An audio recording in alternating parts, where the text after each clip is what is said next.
Now, Storm Tracker weather with meteorologist Cameron Landfield. Good morning, everybody. It's a lot like yesterday morning. We're feeling the warm temps out there, sitting in the mid to high 40s. Check those 4 cameras. You can see the current conditions right now, and just like I said, we're in the 40s nearly everywhere.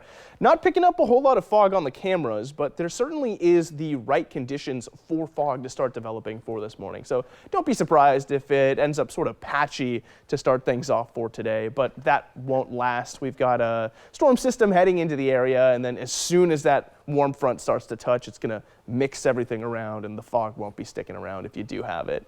Now, moving into that consistent threat today, or not really a threat, but what we're dealing with later into the afternoon. You can see it approaching at the moment. I've got our satellite imagery up right now, and it really only displays things this early in the morning if you put it into the yellow and blue filter. So that's why I've got it in there right now. But clearly, something is heading into the area at the moment, and that's exactly what brings us our rainfall for today. You can see all this cloud coverage is getting pushed in. That's a warm front on the way. There should be a cold front behind that, and that's going to come in for Wednesday. So when does that strike? Well, right now it's looking like the first chance for some rainfall should be close to about 8:30, and that's going to be on the southern coast. We'll watch that approach here. There's that number I was talking about, Coos Bay, seeing just a little bit of rainfall at 8:30. Then it's going to continue its steady march inland and should be moving from the south up to the north and from the west out to the east, and that's definitely what it looks like it's doing.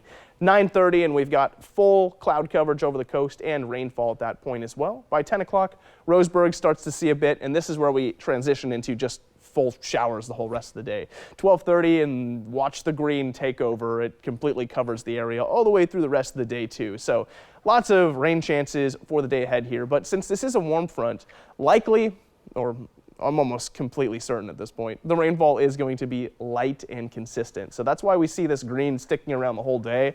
It's basically just a consistent drizzle that we see from 11 o'clock forward. So we're actually not going to see very high rainfall accumulations because of that. I've got them up right here, and it's about 0.2 on average everywhere except for Newport, where we're a little bit anomalous, slightly more out there, so 0.32 in that area.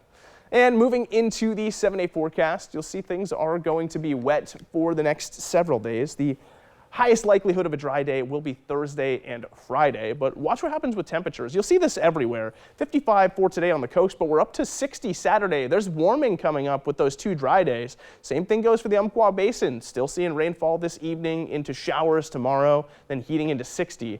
Looking at the Cascade Passes, we've got some snowfall. There's actually going to be a winter storm advisory coming up this evening. Might see some frozen rain out there. Willamette Valley, 52 the next 2 days.